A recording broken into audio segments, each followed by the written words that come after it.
Hey, good evening, everybody. Whether you're on the East Coast, the West Coast, or Central USA, or on the other side of the world, I know we've got some people on the other side there. Homer is on tonight. And welcome to the Hounds of Business Beyond Lead Gen community ecosystem that creates opportunities show tonight. I'm stepping in for Mike Asherbranner, the King Hound. He is on his anniversary tonight with his wife. Stephanie, and celebrating 20 years. So I'm Dr. Jeffrey E. Berger, and today we're going to be talking about something that's revolutionizing how successful entrepreneurs build their businesses. And we're going to go beyond that lead generation to explore community ecosystems that create opportunities. Traditional marketing simply can't really touch. So before I bring on my special guest today, I'm going to actually do a recognition. We're going to give some recognitions and shout outs to some of our sponsors. And this here is the infamous brand face icons, Tonya Everhart and Michael Carr, and the redneck connector, Mr. King Hound himself, Michael Asherbranner, and also another happy 20th anniversary to him and his wife, Stephanie. And this slide here shows a lead drought, and this is an event that they are putting on why quality prospects aren't making it to your calendar. And this is an event where you'll learn the top 3 secrets to help you fill your calendar with prospects who understand your value and come ready to invest. So I will be providing the links because there's an upcoming on the 23rd and the 26th of this month. Then we have here Kevin Smith, founder of the and chief kindness chaser for Kindness Worldwide. And this was inspired by a random act of kindness on Good Friday morning in 2023. The vision of Kindness Worldwide is to create a culture of kindness in communities throughout the world. Next, we have David Medansky. He is the health guy helping individuals go from feeling tired, embarrassed, and frustrated to being energetic, admired, to having vibrant health without breaking the bank. And you got to get his book here, Jaded Health. And I've got a copy here. You got to check it out. And it's really, really great. So next, this is me. Today, I'm a global ambassador, and I take finance-first approach to embracing new ways to true health in the modern world. And I really am helping pioneer and future-thinking entrepreneurs navigate today's emerging technologies like real estate tech, financial tech, educational tech, artificial intelligence, and metaverse, introducing breaking ground floor opportunities for portfolio diversification, focusing on digital real-world assets. And for those that are interested, you can scan the QR code to attend one of my upcoming webinars or actually schedule a call. I'll provide those links in the comments, depending on the social media platform that you're on. So with that, before I bring up my guests, we're going to take a quick commercial break. We'll be right back.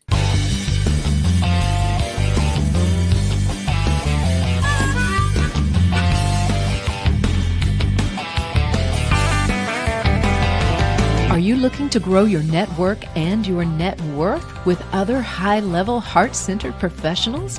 Then grab a seat and your favorite beverage and join Mike Asherbranner, the Redneck Connector.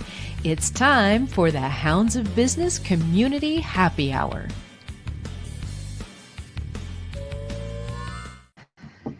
Okay, we are back, and here are tonight's guests, and we have Julie Johnson, and we're going to be talking about that inner foundation. And then we have our infamous networking master, Phil Harrington, and then followed by Janice. I told these guys before the show, I got to get the J's together. Janice Debo, who is the relationship architect. So before we dive into the questions, I'm going to have each of you just introduce yourself and do a quick 2-sentence about who you are. Julie, you go first. All right. Hi, I'm Julie Johnson. So my background is it's hybrid. I work a little bit in the wellness world as a mind body professional with yoga and mostly somatic coaching. And then I also have a giant background in digital health innovation, usability, and accessibility. And I blend those two together to kind of help us move through kind of building some healthy human-centered tech as we develop ourselves, as we have all these apps and AI coming through the roof. So I do that work with Integrate Trauma Informed Network, which is my own platform, that also has its own app. So I'll talk more about that work here in a Awesome. bit. Awesome. The yoga gal with AI. Phil, go next. Hey, yeah, I'm Phil the Connector, otherwise known, or Phil Harrington, otherwise known as Phil the Connector. I come from sales. I'm out here in Boise, Idaho. It is required to have a beard when you come out here. Just kidding. But my claim to fame is I've done over 5,000 one-to-ones. We'll talk about later in the last 8 years, and now I'm building a community. Awesome. Thanks, Phil. Janice. I'm Janice Debo. I do personal development, training, and coaching. I'm also a published author of a book called Courage, Confidence, and Connections Journal. And I help empower people to be their true selves and build relationships. I've got quite a few connections as well. I don't think I can get close to Phil on those one-to-ones, but anyway, we're all here as a team, and welcome everybody. Awesome. Awesome. Well, what we're going to do is we are going to start tonight with Janice and, oh my gosh, Julie. Here I go again. Oh my gosh, this is going to be my demon for tonight. So, Julie, we're going to start out with that. Let's deep dive right into the gate, right out of the gate here. So, Julie, I wanted to start with something personal, if I may, and you talk about rewiring our inner story. So tell us about a moment when you realized that your own internal narrative was actually sabotaging your ability to build authentic connections. And what was that wake-up call for you?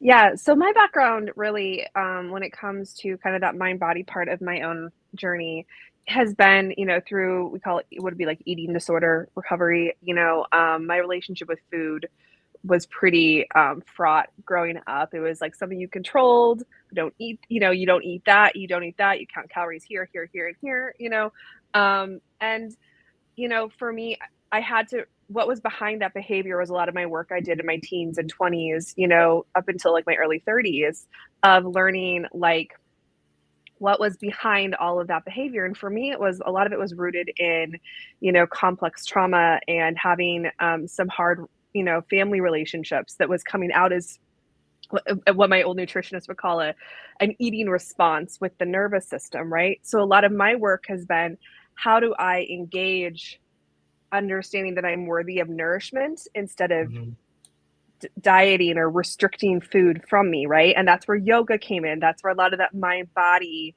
profession, I started to really go down the yoga and we call it somatics, which would be like nervous system exploration, understanding how the nervous system impacts our health and well-being, which I know you're well aware of because of the gut brain axis. So, right. that's the baseline work, for me, is learning to understand my nervous system and understand how food impacts my nervous system and how things like yoga and movement, breath work can help me, go from, surviving to thriving. Absolutely. So no, that's great. And we talk about the body temple. And we've got one body temple, and we need to be the CEOs of our own body temple and really treat it the way it's supposed to be treated. And we each have those responsibilities. And so the second thing is the science behind connection. And you have this beautiful phrase about transforming self-sabotage into self-understanding. So for somebody who's out there watching tonight, or even in the replay, because I'm going to encourage them to respond to the replay as well, who knows that they're holding themselves back from genuine networking. Maybe they're afraid to really of rejection or fear of awkward reaching out. Because I know I was there at one point. What actually happens in their nervous system?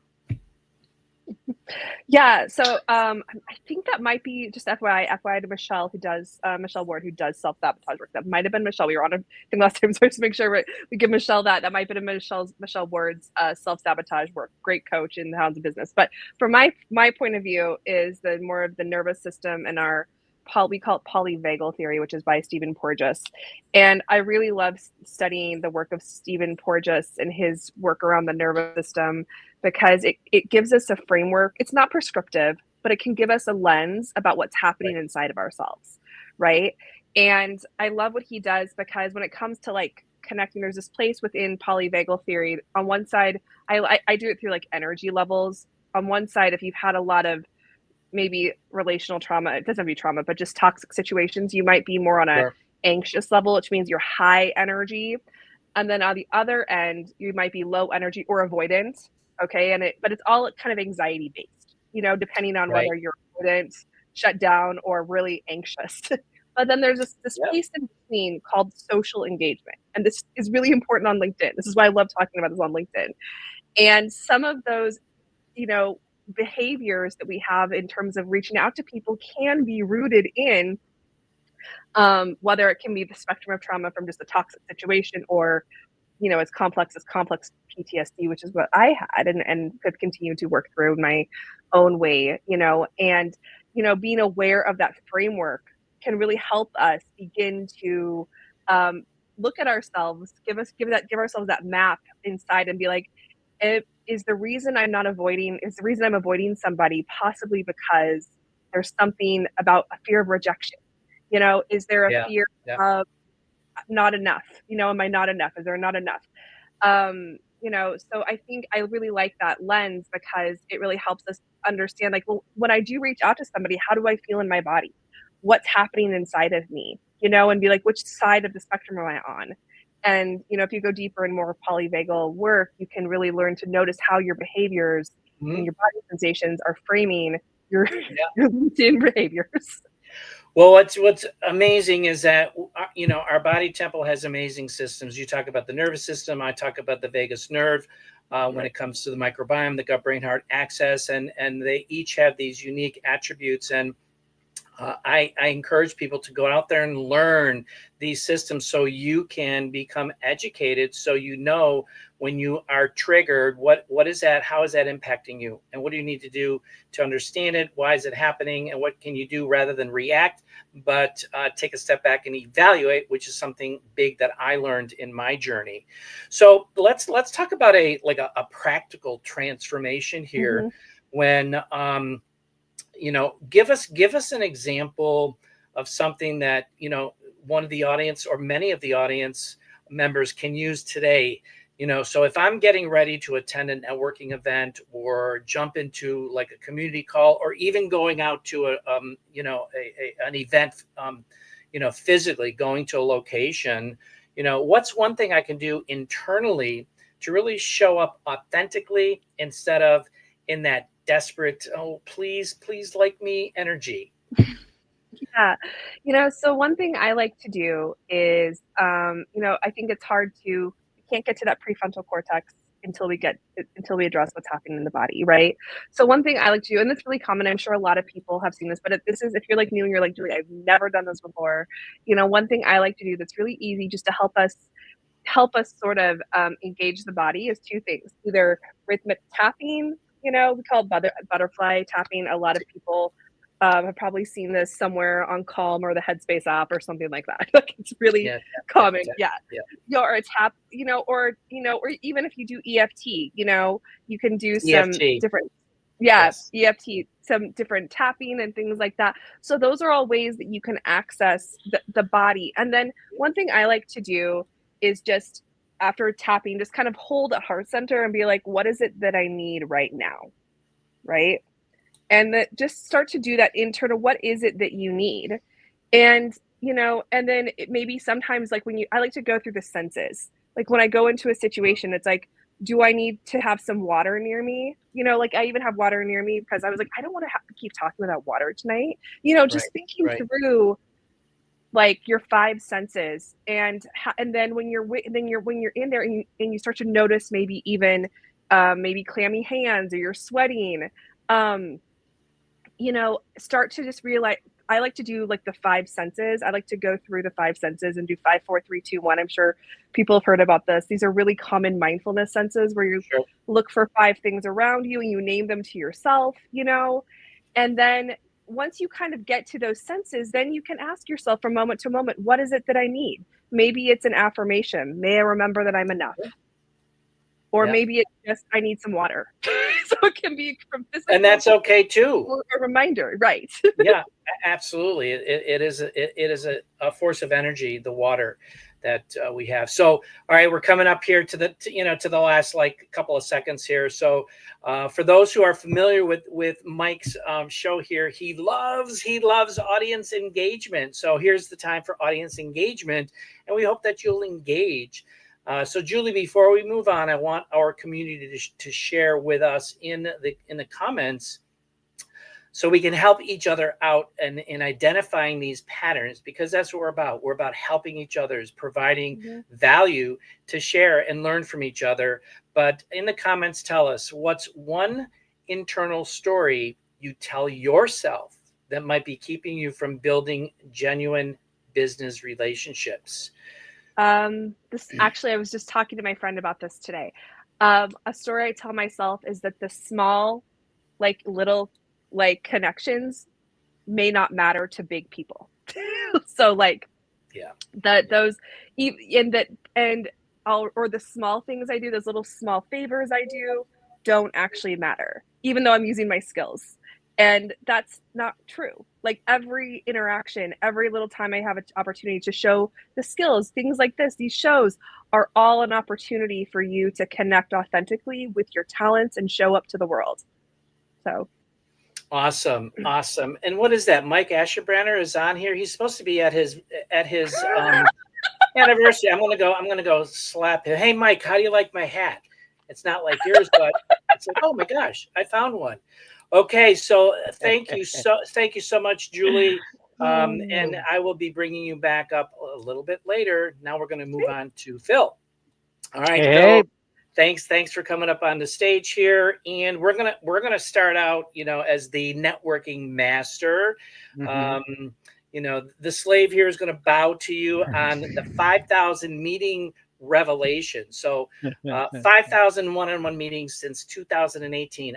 That just blows my mind, and it's extraordinary. So, but here's what I really want to know, and I think the audience wants to know too, is tell me about a meeting number 100 versus meeting number 4,000, and how you personally changed as a person by then, and how did that change the quality of your connections? That's a great question. So I would say we'll start with the first 100 meetings or even 500 meetings. I tell this story. I did it all wrong because I was selling websites at the time, but I also was in a multi-level marketing company. So I would use that opportunity to see if they need a website. And then also, do you want to look at this presentation real quick?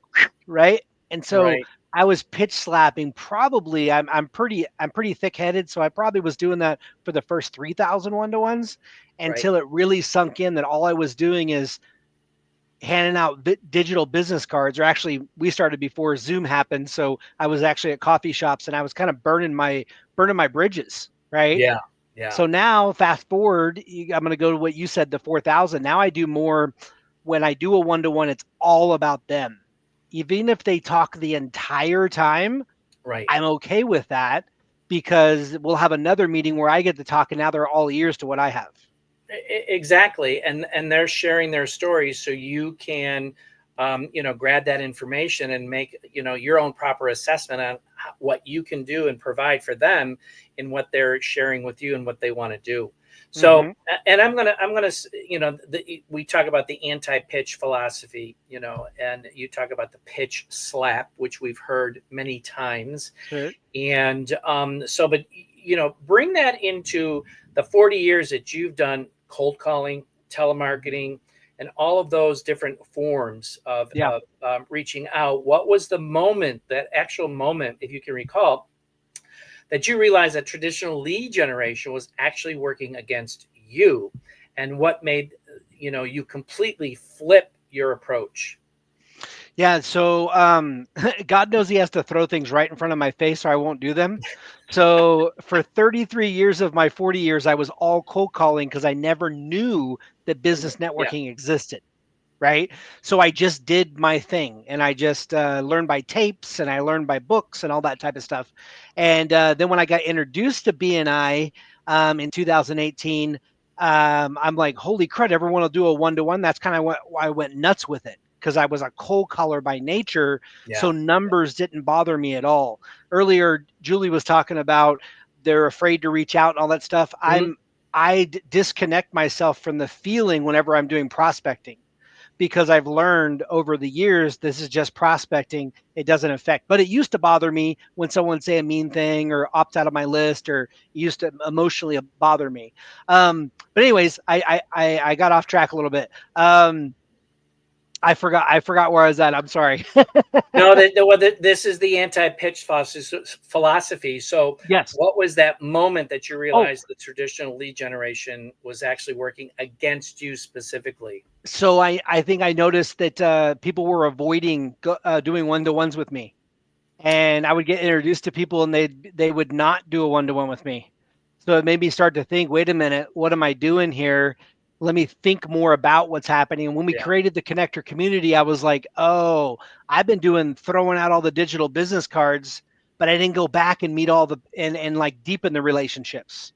And so now I figured out how to do that. So I would say that transition unfortunately happened about 2 years ago. Well, So hey, that I mean, at least it happened. As I say, it's better late than never. And right. you can just grow from there, which has been amazing. So, but yeah, I mean, there's a lot of different approaches, and they've really changed. And it's like when I talk about what I do, it's like today we're in a different world, and we, the technologies that are out there that you provide through your connection program is that we're at a point where we're in a paradigm shift, and there's time to learn, there's time to change, just like those who got involved with Microsoft, Apple, Netflix, and Amazon decades ago with their technologies. That's in the past. We're all with these blockchain technologies and the AI, the metaverse, all these types of things, and approaches helping businesses grow from using those technologies, which you are very, very on top of, which is amazing. So the compound connection strategy. Let's dive into this. I love the concept of relationships that compound over time, and it's that know, like, trust that we talk about. And can you walk us through a real example without naming names, or you can do a first name if you want, Sure. of how one authentic connection from years ago has continued to create opportunities for you? And then how does that compare to a traditional lead that converts once and then you never hear from them again? Wow. Yeah. So back to my cold calling days, every month you started over, right? And because I didn't stay in contact with them on a regular basis or even ask for referrals, how dumb is that? I never got any referrals. So that's the cold calling days. Early on, I met a gentleman here in Boise. His name was Franklin, and he really understands networking. And I traced back one of my connections 16 generations back from where he introduced me to somebody Wow. because I kept following the chain, thing I've never done in the past, but now following that chain, you can end up in amazing places. So that's why we always say you're one connection away, because you don't know where that connection is going to take you. And I used to judge people based on what they did, if I wanted to go do that one-to-one or not. And now not at all. I meet anybody and everybody because you never know. Right. No, that's very, very true. I want to give, while we're talking here real quick before I go to the to the engagement of the audience here. Homer's on from the other side of the world. We've got April Wyatt is on board, Susanna Dawn, and let's see, actually Mike is on. Give a shout to Jake Title. Thanks for coming on, Jake. And Janice Debo is out there in the talking section out there as well. She's all over the place. And so let's get to the calendar filling secret. This will be the last question before we move to audience engagement. You talk about filling calendars with promising appointments, and we all want that. don't we? So, for the entrepreneur watching who's struggling to get quality meetings, what's the difference between how you approach someone for a one-on-one versus how most people try to get business from someone? Well, for now that my network is so large, I actually do one-to-many meetings now, and I do the one-to-ones once they become clients, right? But if I was to say the approach that we took here, we have a way of getting into people's network. So it's a small change. Imagine if you were in touch with everybody you've ever done a one-to-one with. They stay. Well, you can stay in their inbox if you simply ask for certain industries to be introduced to. So if Yeah. you're only asking for introductions, they're happy to help. So you stay in their inbox, and we're getting a 60% open rate now just by simply Wow. asking for introductions. And check this out, it's like crazy. We're going to get over 800 introductions this year. That's amazing. And so now the calendar gets filled with people that have been referred over. And so Right. now that trust factor is way high, all of my sales are now from referrals. That's incredible. And yeah, I believe that referrals are the best form of introductions, because so many of us are tired of the cold outreaches. And however, that's still, it's still there. But this new revelation of these referral connections, I'm referring you to this person because I know this person and we've done business, we've talked together, so there's a relationship that's already started during that know, like, trust factor. So which Mike talks about often. So we're coming to that audience engagement portion here. So Phil, let's get our community involved here. Drop in the comments, for those of you who are out there, drop in the comments the best networking advice you've ever received, or tell us about one time when an authentic connection surprised you with an unexpected opportunity. And Phil will respond to those comments in the question. But Phil, why don't you answer that for our community as they're entering in their sharing their views there?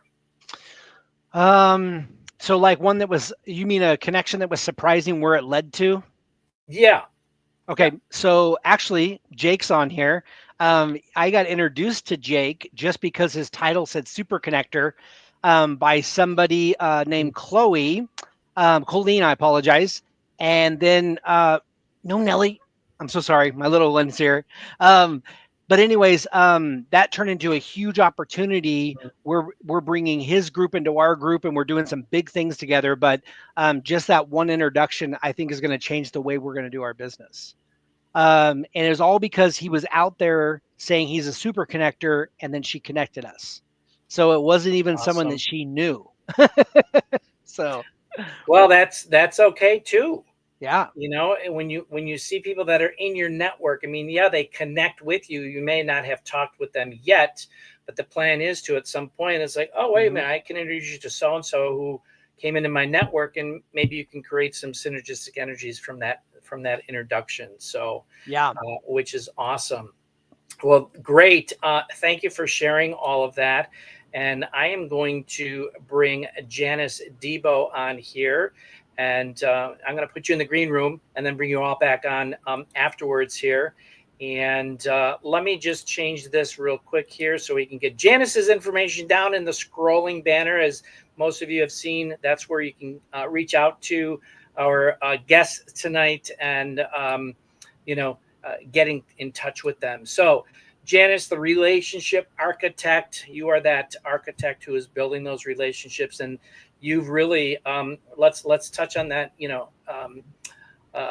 Phil did the 5,000 interviews, and you do the 5,000 lives story. So you've touched nearly 5,000 lives, through your actual work as a coach, and that's not just impressive. That's not just impressive. It's a movement. I mean, that's just incredible. And tell us about someone whose life you impacted early in your journey, who then became a catalyst for opportunities you never could have imagined. And how did that ripple effect work for you and that individual? Well, that would be my first client who turned out to be my guinea pig. Her name was Jennifer. Yes, she was transitioning from an office job, like an office manager job, Yep. into sales for a pretty big name insurance company, and of course was scared to death. We met at a networking group that I was a part of, and she was joining. And so I was told by my coach and the gentleman that got me started to just go ahead and find a guinea pig. If you have to give it away, the first one is okay. Yeah. So I offered her free coaching for, I don't know how many months I did it, to help her transition from the mindset of being in an office all the time to being out knocking on doors. Well, Phil was talking about cold calling. Well, I've been down that road too. It's not it's not a pretty road. It's really not. I did not like cold calling. I love building relationships, but I did not like cold calling. Who does, right? Right. Yeah. Yeah. Yeah. Absolutely. And so Jennifer was like a spokesperson for me. She bragged about the help I was giving her and gave testimonials in groups and such. So she was a major force because she had, and I even went on a call with her one time. It was fun. A very unique company that she was trying to break ground with and get into. Yeah, that was Awesome. my That's great. Yeah, I mean, and you always have those. I think I've talked to many people who have that first, second, or third, maybe even the third introductions that have been that catalyst to really helping you get your business off the ground and moving forward. So, which is awesome. So you have like a 2-decade evolution in 20 years as an entrepreneur. You've seen it all. I know we've talked offline before, and you've been on my show. I've been on your show, and the rise of social media, digital marketing, AI. But you've stayed focused on human connection, and that's what this is about. The community ecosystem, human connection. What do you see happening to businesses that chose artificial engagement over authentic relationships, and what are they missing? You can't put a value on human connection and knowing people personally. I don't know much about the AI generation stuff. I do use a little bit of it for some things. However, when it comes to relationships, you can't build it artificially. You only have to Right. build it genuinely. Yeah. And even though we're on virtual things all the time, that still, a friend of mine and a business associate said not long ago, we were talking about Zoom and this, that, and the other. He said, well, truly, I feel more connected when I'm on a phone call with somebody because I'm not distracted by watching the video. And I thought about that and I said, you're right. You can connect better on a phone call than with a camera staring you in the face. But I appreciate everybody being here. So Awesome. No, that's great. Yeah, I mean, it's and you mentioned drop AI earlier. This is all new, and I think it's more of an era, a time period here where we're learning to adjust and learning to these changes of these new technologies, and what can we do to maximize it to the best of our ability, but also not be totally AI driven, because I would never want that. I love talking with people. I love meeting people and really building that relationship, and it really doing deep dives with them, because that's what it's all about. How can we connect? How can we help each other? So, you talk about that so personal touch, and this is a philosophy of yours, and you're known for creating personalized programs, which we've talked about before, and that resonate with each of your clients' unique aspirations. So you really do a deep dive with your clients. And in a world where everyone's trying to scale up with with automation and mass marketing, why do you believe personalization is really actually your competitive advantage to other approaches out there? Well, a little motto that I've developed is I work with people, not processes. And even though sending somebody a video, I've been coached that way, and yet I definitely prefer that one-on-one custom tailor, because none of us are alike, Jeff. None of us. Right. None of us work the same, communicate the same, and I need to help people connect with other people. So in doing that, it's important that I stay involved and find out what their needs are. And we all want to do that with our clients. But there's a lot of, I think I kid about there's being a coach under every rock. Well, there are a lot of coaches out there. And there are a lot of processes and programs. So I like to develop not a program, but a connection and a real way of helping my client. And I can't if I don't know them and what they're dealing with. Nobody deals the same way. Nobody communicates the same way. So yeah, it's vital to me to, and yes, I think it does set me apart. I've had trouble explaining that many times though.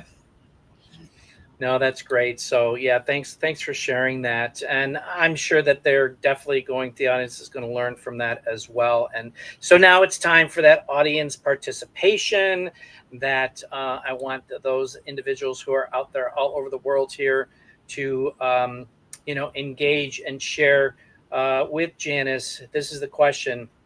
I want our viewers to get real value here. So in the comments, share one specific way you've personalized your approach with a client or community member that created a deeper connection.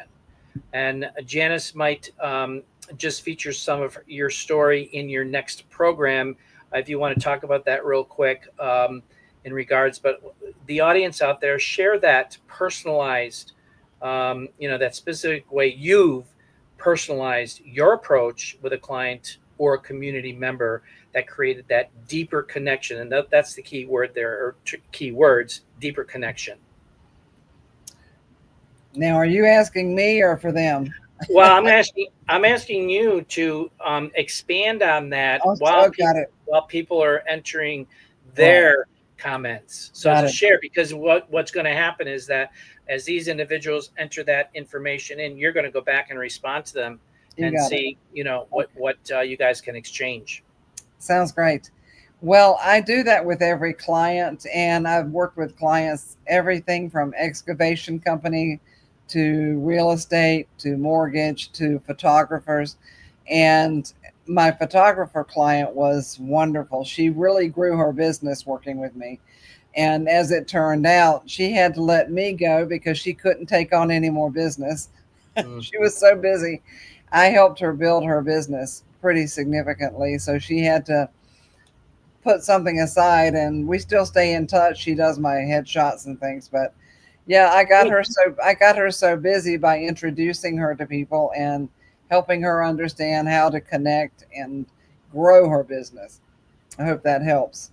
Awesome. Yeah, no, it does. It really does. So what we're going to do here. So let me know in the comments with just enter in value if you're getting value from our guests tonight. And we're gonna step into what's called the integration segment. All right, and we're gonna start out with the Trinity question here, where I want all three of you to weigh in on this. And if someone watching right now has been, relying on those mass emails, social media ads, and traditional lead generation, and they want to transition building genuine community ecosystems, what's the first step? So, Julie, I'm going to have you start from that internal work perspective. I think it's going back to, again, moving into, well, not how do I feel about it, but how is my nervous system responding to that call? Okay, because sometimes doing things that are new, we haven't done, can increase our going between one of those two spectrums, right? Like, oh, it's new. Sure. I haven't done it before. Our trauma shows up all the time in our business, every single day, all the time.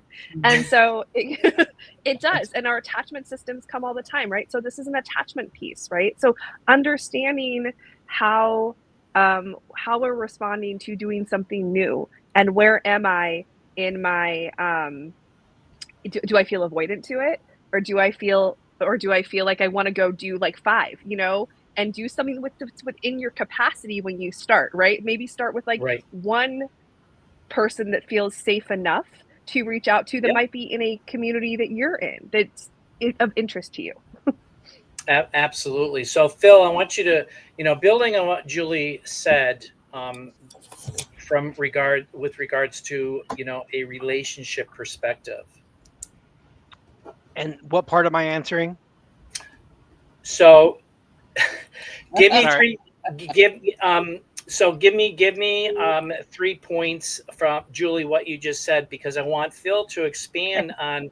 I have you really addressing that internal work mechanism, and then taking that to the next step to, from a relationships perspective, because you're the connector and you're building those relationships. Okay. Yeah.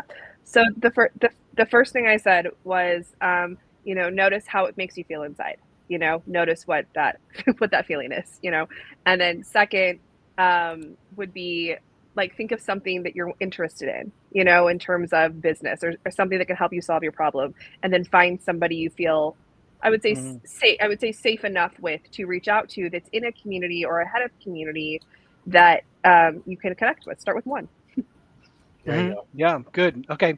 So good. So once you've nailed that and you do your one, then you, of course, if you do one, you can do 2 and you could do 3, right? And so as you build those, what I tell people is, think of yourself as a connector in your own world, right?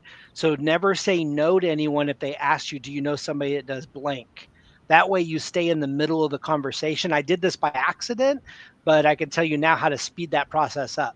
So if you'll stay in the conversation, then you get branded through the entire thing. So like I said, what I do, it started out early. I do text introductions after my one-to-ones, and I would put at the bottom Phil Harrington, right? Then it evolved to Phil the Connector, and so on and so forth. But I get that branding in there. So now we're all the way forward to, let's stay in contact with them by email every time you do a one-to-one, so that all this effort you put out to do your one-to-ones doesn't go to waste. Right? Because there's no way someone can get to know you, especially like you're talking about being nervous. They might be nervous on that first call. There's no way they're going to get to know you on that first call. So if you stay in contact, I've had people send me referrals 2 years later. So yeah. So Janice, I want you to take it to the next level here, from a community integration standpoint. Okay. I will weigh in on what they said as being really awesome. One of the most important things you can do, because out of bad experiences come good connections eventually. And I have visited multiple groups, but you've got to feel the alignment for yourself. Just because your friend Joe or Phil or Julie, just because somebody else feels comfortable there doesn't mean you have to commit and that you're going to feel comfortable there. You've got to, Julie did weigh in on that, but you go to several groups, get to know the groups and what they stand for. I have tried to fit into to groups that I was totally out of alignment, and the frustration level goes up significantly. You cannot, don't force it. You've heard the square peg in a round hole and vice versa. Don't force it. If you don't feel comfortable, go somewhere else.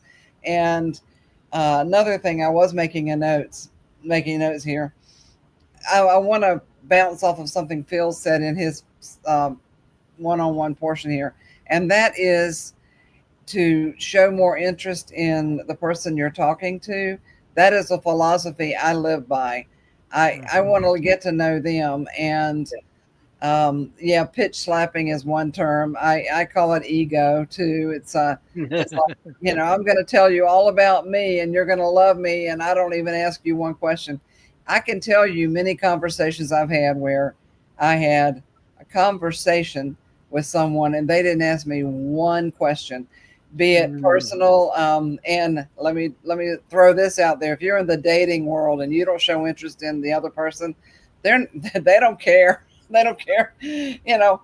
And dating is a lot like networking. I think somebody said that earlier. It you know, it can go a lot of different directions.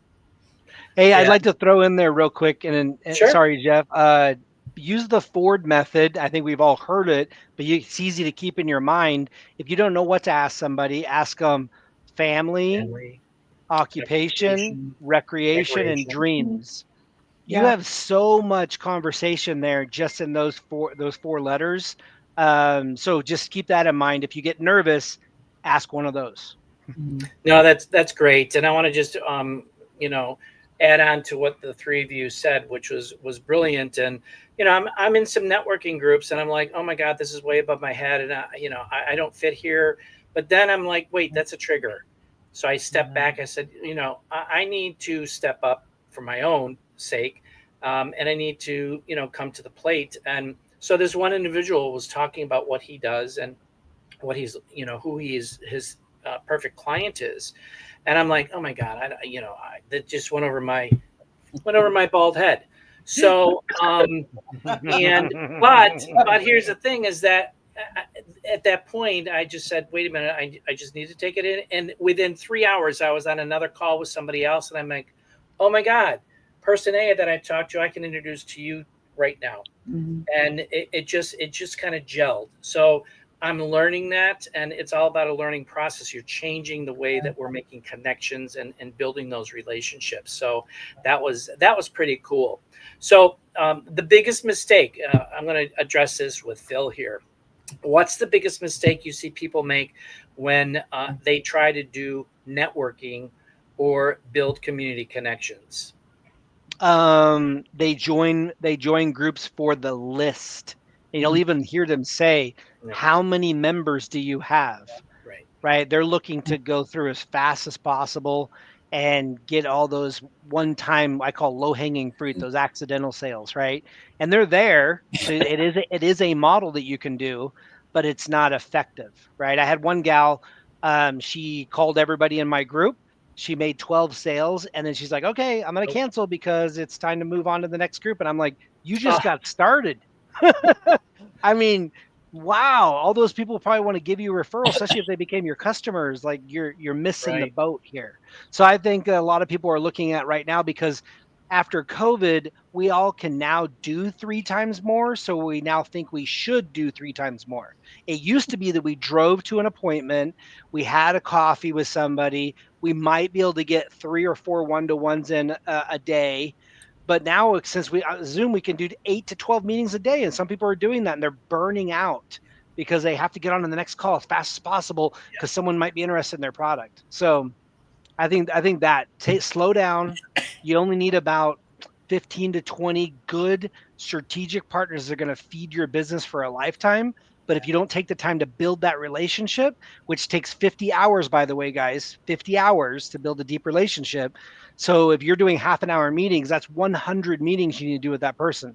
So think about that. If you hit it off with somebody, schedule another one-to-one. Keep that Right. process going. Yeah, no, absolutely. Absolutely. So I want, so we talk about, and I'm sure many people have heard about the compound effect, and this is going to be a compound effect question. And so Janice, you mentioned, we talked about that ripple effects, and Phil, you talked about compound connections, and Julie, you focus on internal transformation and creating external results. So how do these three concepts work together to create what we're calling that community ecosystems that we're trying to share value around? And I'll let Yeah. Julie go first, and then Phil, and then Janice. Yeah. So, I mean, when you start to, really work through like what we call like I call this like a nervous system informed lens, the more that we can learn to, we call it widen our social engagement, away from just avoidant or like, getting all of those coffees, like what Phil was saying, doing like 20 coffees in a day or whatever. That's also a stress response, doing things within our capacity is what transforms. Our capacity is going to be different depending on our life experiences and what's happening. But when we can do community and build our own ecosystems in our own nervous system capacities, we can transform and do so many things. My capacity might be different than Phil's capacity or Janice's capacity or yours. But when we're doing things within our capacity, we can reach our vitality, and we can see other people and start to do the things that Janice was saying about listening in and talking and really paying attention to other people. Because I'm not just, when we say self inner work, sometimes we can be so inner work oriented that we forget we're not seeing other people, but because we're doing things outside of our capacity for community. So doing things within our own capacity is what gets transformation. Excellent. Phil.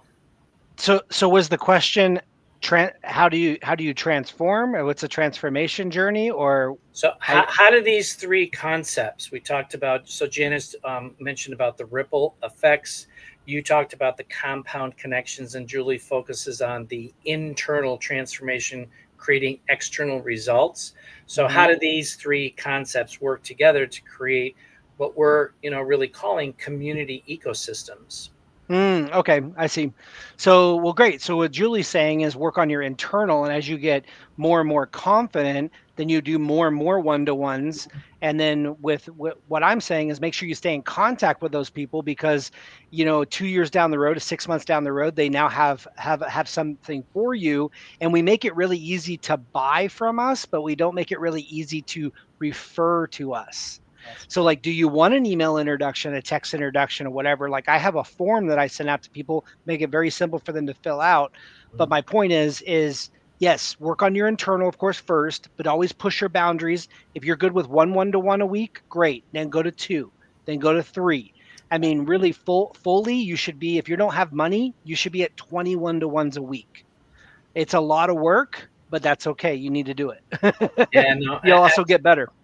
Absolutely. I say you're becoming comfortable in your uncomfortable zone, because that's where growth and innovation really thrive to getting you up to the next, level. Janice.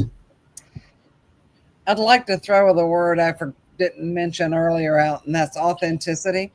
I think in all of this, you need to be authentic, be yourself. We can put on so many different masks, and I'm sure we're going to get some comments from our wonderful healers out there, and Julie, you're among them. It's so easy to put on a mask and be somebody you're not, and that doesn't help you making authentic connections. If you're not being yourself, then your connections are going to be superficial. And with what Phil said, he mentioned burnout earlier. I can't even imagine doing 100 one-to-ones a week. I just shoot myself, be done with it. It's just too much. And 20 even sounds like a lot, but you've got to gauge yourself. Nobody can tell you what you can handle and what you can do. And watch for signs of burnout, and that would be Julie's specialty there. We've all experienced it, because I went through it after I did all those years of sales and marketing. I hit the skids, and it wasn't pretty. Ben and Jerry were my best friends. Yeah, burnout. I've been there twice before, so I know when to recognize it. So we're coming up to that major audience engagement as we're coming up to a close here. So, and this is really important for everyone. So in the comments right now, tell us about one community you are part of where you could show up more authentically and contribute more value. And as we wrap up and we go back to these comments, our guests will help you strategize how to make that shift, because that's what we're here for. It's beyond the lead generation, and we're going into that next generation of building the community ecosystems that really create opportunities from personalized referrals from that perspective. So let's do. We got. I didn't think we would have time for this. We're going to, do a quick lightning round. One key takeaway from each of you. So, this lightning round, one key takeaway our audience can implement this week. Julie, for internal preparation. A takeaway. Oh, like I'm sharing a skill. Is that what Yeah. is that what I'm doing Yes. here? Okay. Yeah. So I think one thing you can do this week, is, begin to notice, what is happening around you, um, and then within you. Okay, as you are interacting on LinkedIn, Hounds of Business, even, start to really notice your senses. What's happening? How are my fingers feeling as I'm doing this networking, connecting with people, typing in, the chat Right. and Hounds of Business, or making a thing. So start to just notice the five senses. Go through that 5, 4, 3, 2, 1. 5 things I see, hear, smell as you're doing those works in Hounds of Business or LinkedIn. Awesome. And Phil, for for relationship building. I think a lot of people, there's a lot of contacts. We always talk about this. That's in your phone. That's in your email. In your emails, you can actually download your contacts from Google. By the way, just use ChatGPT and I'll tell you how to do it. But you can go back to all those people, because I bet you that you might be in a different world now, or selling something different or doing something different. And they probably don't know what you do. So you already have a relationship there. So that's where you could go back and be a little bit more comfortable. Yeah, do all the LinkedIn stuff and everything. Maybe go to your phone and make sure everybody on there you're connected on LinkedIn. That's a great start, right? And you had a great conversation with them. So just start a conversation, and then just have a one-to-one and just be a person, and don't worry about selling anything. Just be a person. Awesome. And then Janice, for community engagement. Within the networking community, Yeah. reach out to somebody you've never met before and see what they're all about. Step out of that comfort zone. And I agree with Julie. You've got to see how you feel when you're doing all this. But step out of your comfort zone. And one thing I've done with clients is I've taken them to meetings before COVID hit and literally put them in uncomfortable situations. So they had to learn that they could do it. You don't know what you can do until you step out and try. Absolutely. Great nuggets to share on the lightning round. So I want to do a final audience call to action, and before I wrap up here. So everyone watching, commit to one action in the comments. All right. And will you reach out to one person? And Janice just said this, authentically this week. And then join a community where you can contribute, work on your internal story, and then make your commitment publicly in our community on this, in the chat here with responsing. So here's what I want you to remember. All right. Every artificial engagement tactic, every mass email, every entertainment post that doesn't, really create real connection is actually taking you further away from the opportunities that are waiting for you inside authentic community ecosystems. So stop chasing those leads, all right, and start building those relationships, because it is about building those relationships, know, like, trust, and then the opportunities will most definitely find you. So I do want to, first of all, thank Mike Asher-Branner for allowing me to be the host tonight, and truly humbling to be here with all of you. I want to thank, Julie and Phil and Janice for providing so much value tonight. And I hope that our audience out there also received value. And we look forward to seeing your comments. And Mike will be back next week. And I thank you all, and have an awesome rest of your day. Bye-bye. Thanks. Bye. Thank y'all for stopping by. Be sure to follow, share, and like, and send me a message if you had fun today. Y'all come back now.